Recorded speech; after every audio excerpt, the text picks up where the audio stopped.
Hello दोस्तों, चलिए आज शुरू करेंगे हम लोग अपना अगला क्लास 10 का जो हम लोग पढ़ रहे हैं। अब अगला सवाल रहेगा जो वो किसी टाइप का क्वेश्चन नहीं है। जैसे यहाँ पे टाइप हम लिखवाते हैं, टाइप 1 टाइप 2, ये किसी टाइप का नहीं है। आप चाहें तो इस सवाल को एलसीएम और एचसीएफ वाले टाइप में रख सकते हैं। ठीक है, चलिए देर न करते हुए मैं डायरेक्ट क्वेश्चन को पढ़ता हूँ। प्रश्न आपका है, प्रश्न आपको नीचे दिखेगा, पढ़ लीजिएगा। किसी खेल के मैदान के चारों ओर एक वृत्ताकार पथ है। ध्यान सुनिएगा, किसी खेल के मैदान के चारों ओर एक वृत्ताकार पथ है। इस मैदान का एक चक्कर लगाने में सोनिया को 18 मिनट लगते हैं और इसी मैदान का एक चक्कर लगाने में रवि को 12 मिनट लगते हैं। मान लीजिए कि वे दोनों एक ही स्थान से एक ही समय पर चलना प्रारंभ करें और एक ही दिशा में चलें, तो कितने समय बाद वे दोनों पुनः प्रारंभिक स्थान पर मिलेंगे। ये क्वेश्चन बोल रहा है। क्वेश्चन को मैं आपको समझाने का प्रयास करता हूं, कोशिश करता हूं कि आपको समझ में आ जाए प्रश्न। देखिए समझिएगा क्वेश्चन। क्वेश्चन क्या बोल रहा है ना कि एक वृत्ताकार पथ है इस तरह का, ठीक है। ये क्या बन गया है? वृत्ताकार पथ बन गया, रास्ता बन गया। इसमें क्या है, यहीं पे कोई सोनिया नाम की लड़की है और यहीं पे कोई रवि नाम का लड़का है। ठीक, दोनों लोग दौड़ना प्रारंभ करते हैं एक ही जगह से और एक ही दिशा में दौड़ना प्रारंभ करते हैं। यहाँ से ऐसे रवि दौड़ा और यहाँ से ही सोनिया दौड़ी। ठीक, अच्छा, सोनिया को कितना समय लगता है? 18 मिनट। रवि को कितना समय लगता है? 12 मिनट। तो बोल रहा है कि दोनों इस पॉइंट पे दोबारा कब आके मिलेंगे। ठीक है, दोबारा कब आके मिलेंगे, मतलब वो दौड़ते रहे और दौड़ते रहे और वो दोनों कब दोबारा एक पॉइंट पे आएंगे। जैसे घड़ी की सुइयां आपस में कब दोबारा आके मिलती है ना, उस प्रकार से थोड़ा बहुत से मैचिंग है। लेकिन ऐसा है ना, जब भी ऐसा कोई क्वेश्चन आए तो बात को ध्यान से समझिएगा। ऐसा जब भी आपको क्वेश्चन मिलेगा तो हमेशा उसमें आपको एलसीएम निकालना होता है। ठीक है ना, एलसीएम। चलिए क्वेश्चन को देखते हैं। तो सबसे पहले जो इसका दिया हुआ है सब डाटा लिख लीजिए। क्या दिया हुआ है? सोनिया द्वारा लगा समय। सोनिया कितना समय लगता है? सोनिया को समय लगता है 18 मिनट। बहुत ही इजी क्वेश्चन है, कठिन क्वेश्चन नहीं है, आसान है। ठीक है, अच्छा फिर क्या लिखेंगे? रवि द्वारा, सेम पूरा हिंदी वही रहेगा, लगा समय। रवि को कितना समय लगता है? 12 मिनट। ठीक, तो दोनों को पुनः उसी प्रारंभिक स्थान पर मिलने में लगा समय। लिखेंगे दोनों को पुनः मिलने में लगा समय। दोनों को पुनः मिलने में लगा समय क्या हो जाएगा? बस आपको कुछ नहीं करना है, इन दोनों का निकाल लेना है एलसीएम, जो मैंने पिछली क्लास में बता दिया है कि एलसीएम कैसे निकलता है। ठीक है, तो क्या लिखेंगे? एलसीएम 18 और 12। तो यहाँ पे हम लोग एलसीएम निकाल लेंगे। अच्छा, जो लोग एलसीएम नहीं सीखे हैं वो लोग एलसीएम भी सीख सकते हैं। देखिए एलसीएम कैसे निकलेगा? आप पहले 18 का कर देंगे गुणनखंड। ठीक, 18 का गुणनखंड कैसे होगा? अभाज्य गुणनखंड। पहले इसको 2 से काटेंगे, कितनी बार में? 9 बार में। फिर 9 3 से कटा, कितना बचा? 3, और फिर 3 को हमने काट दिया, 1 आ गया। आप चाहे तो साइड में इसको जैसे ल से काट गुणनखंड निकालते हैं वैसे निकाल भी सकते हैं। ठीक है, 12 देखिए, 12 को 2 से काटेंगे 6 बचेगा, फिर 6 को 2 से काट देंगे 3 बचेगा, और फिर 3 को काट देंगे तो क्या बचेगा? 1। क्लियर है? आ गया। अब एलसीएम कैसे निकालते हैं? अच्छा, एक पॉइंट और, इसको घात के रूप में भी लिख लिया करिए। ठीक है ना, ऐसे करिए, स्क्वायर और इसको इसका स्क्वायर। क्लियर? मतलब जो 2 बार आएगा उसका स्क्वायर कर देंगे। घात 2, 3 बार आएगा 3, 2 2 बार आया 2 का स्क्वायर हो गया। अब लिखेंगे क्या हम लोग? एलसीएम। एलसीएम क्या होता है? एलसीएम में आपको किसी भी नंबर को छोड़ना नहीं है, सभी नंबर्स को लेना है। ध्यान समझिएगा। जैसे देखिए 2 है, 3 है, 2 है, 3 है, तो आपको 2 को भी लेना है, 3 को भी लेना है, लेकिन आप वही वाला लेंगे जिसका घात बड़ा होगा। ठीक है ना, जिसका घात बड़ा होगा। HCF में क्या करते हैं, जिसका घात छोटा होता है वो लेते हैं, लेकिन जो दोनों में कॉमन हो। लेकिन एलसीएम में कोई कॉमन नहीं, आपको सबको लेना है। मतलब जैसे हमने इसको देख लिया, इसमें क्या क्या आया है, 2 आया है, 3 आया है, तो हमको 2 भी लेना है और हमको क्या लेना है, 3 भी। लेकिन बड़ा बड़ा घात तो कहेंगे 2 का बड़ा घात कौन है, 2 का स्क्वायर। 3 का बड़ा घात कौन है, 3 का स्क्वायर। क्लियर, एलसीएम कोई नंबर छूटना नहीं चाहिए बस। चलिए इसका स्क्वायर करेंगे कितना आ जाएगा, 4। इसका स्क्वायर करेंगे कितना आ जाएगा, 9 और 9 चौके 36 यानी 36 मिनट। दोनों को मिलने में कितना समय लगेगा, 36 मिनट। ये रहा हमारा आंसर। क्लियर है। चलिए नेक्स्ट क्वेश्चन देखते हैं। चलिए अगला सवाल देखते हैं। अच्छा, मैं इससे पहले आपको ये बता दूं कि जो क्वेश्चन हम लोगों ने अभी किया है, ये क्वेश्चन 11वां नंबर था। ठीक है, 11वें नंबर का क्वेश्चन था। अभी जो मैं बताने जा रहा हूँ ये क्वेश्चन नंबर है आपका 9वां नंबर। क्वेश्चन नंबर 9 और क्वेश्चन नंबर 11 ये केवल अपने ही टाइप के हैं, मतलब इनके टाइप का कोई क्वेश्चन नहीं मिलेगा आपको। हाँ, लेकिन एग्जाम्पल में आपको क्वेश्चन मिल जाएगा। जैसे मैंने ये वाला बताया भी नहीं, 11वां क्वेश्चन सोनिया और रवि वाला, आपको एक एग्जाम्पल में मिलेगा 45, 42 और ऐसा कुछ करके 48 करके कदम वाले कि इतने कदम चलते हैं, तो उसको आप लोग कर लीजिएगा जरूर। एग्जाम्पल भी पेपर में आता है, ये बात याद रखिएगा।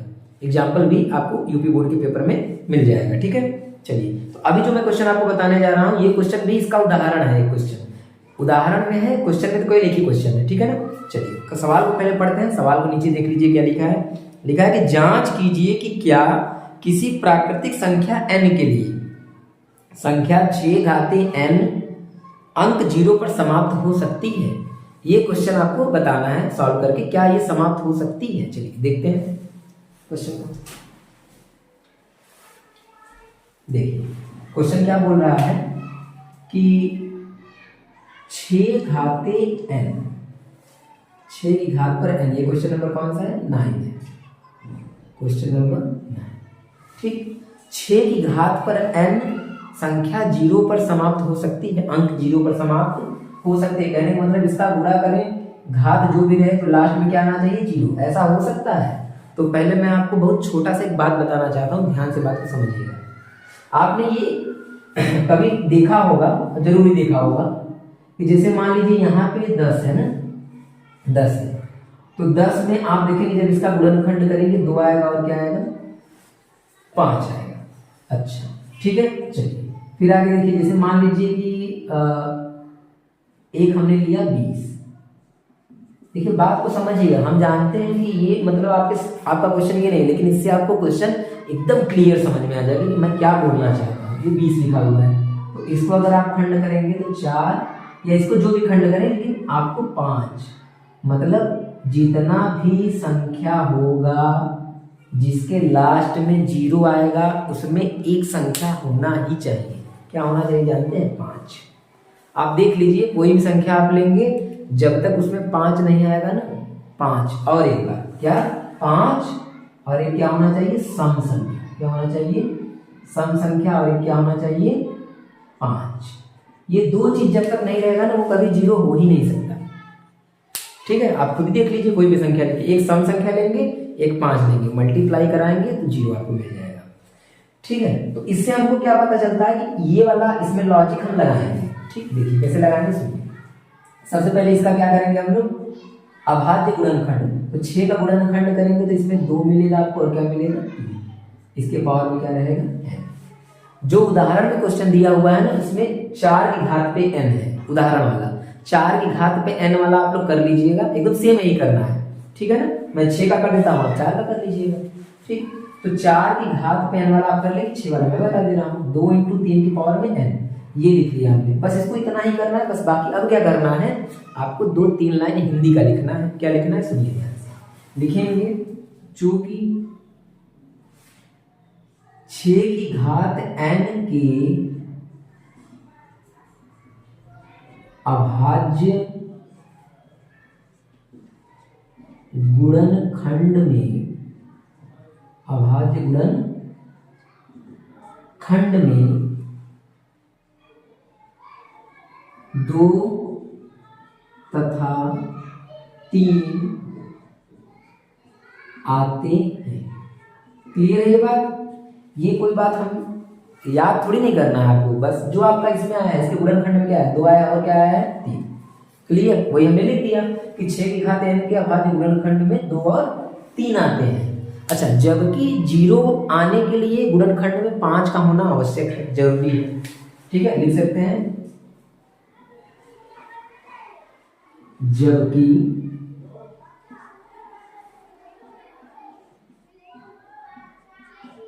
किसी भी संख्या के अंत में 0 आने के लिए 5 का होना जरूरी है। 5 का होना क्या है, जरूरी है।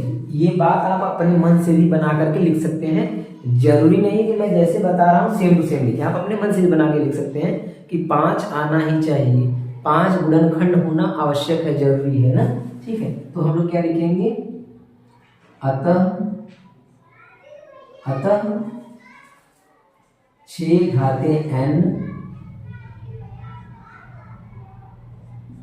घाते n किसी भी प्राकृतिक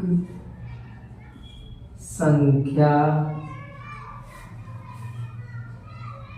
के लिए 0 पर समाप्त नहीं हो सकती। क्लियर है, यही हमको बात बताना था। क्वेश्चन में क्या पूछा था, क्वेश्चन में पूछा था कि 6 घाते n अंक 0 पे समाप्त हो सकता है, तो नहीं हो सकता। क्यों नहीं हो सकता, क्योंकि उसमें 5 नहीं आ रहा है ना, 5, क्योंकि सम संख्या तो आ रहा है, 2 तो मिल रहा है, परंतु 5 नहीं है। अच्छा, आप चाहे तो ये भी लिख सकते हैं क्या कि इसके अभाज्य गुणनखंड में 2 है परंतु 5 नहीं है, अतः यह अंक 0 पे समाप्त नहीं हो सकती, क्योंकि 5 का होना आवश्यक है। क्लियर है, चलिए। अच्छा, क्वेश्चन में आप ये भी बात समझ सकते हैं कि बोला कि 6 की घात n, और n का मान क्या लेना है, प्राकृतिक संख्या। कुछ भी रखेंगे 0 कभी नहीं बनेगा। जैसे देखिए, ये तो हो गया काम, बस मैं समझाने के लिए आपको बता रहा हूँ कि 6 की पावर में अगर n है ना घात पे, तो अगर n का मान प्राकृतिक संख्या लेना है, n का मान n की जगह पर एक बार 1 रखिए, एक बार 2 रखिए, तो ये प्राकृतिक संख्या है ना। 6 की जगह क्या रखेंगे 1, तो 6 मिल गया। 6 की जगह क्या रखेंगे 2, तो कितना मिल जाएगा, सॉरी n की जगह पे, n की जगह पे अगर हम क्या रख देते हैं 2, तो कितना मिल जाएगा 36 मिल जाएगा। अगर हम n की जगह पे रख देते हैं 3, तो कितना मिल जाएगा 216 मिल जाएगा। तो हमको एक बात ये समझ में आ रहा है कि हम n का वैल्यू जो भी रख रहे हैं, 1 रखा हमने, 2 रखा, फिर 3 रखा, सबके लास्ट में तो 0 आ ही नहीं रहा है, क्या आ जा रहा है 6 आ जा रहा है। तो बात समझ में आ गई होगी जो मैं कहना चाहता हूँ कि 0 तभी आएगा जब तक उसके अभाज्य गुणनखंड में 5 ना हो। ठीक है, यही इसका कहानी है, बाकी कुछ करना नहीं है, आपको बस थोड़ा सा समझ के लिख देना है, उतना क्वेश्चन इंपॉर्टेंट भी नहीं है। ठीक है ना, चलिए अब मिलते हैं हम लोग अगले वीडियो में और एक अच्छे प्रश्न के साथ। अगला जो प्रश्न मैं पढ़ाने वाला हूँ वेरी वेरी मोस्ट इंपॉर्टेंट, मतलब समझ लीजिए कि 90% चांस है वो क्वेश्चन आएगा ही आएगा। ठीक है, वो मैं क्वेश्चन अब बताऊंगा अगले वीडियो में। ठीक, चलिए धन्यवाद।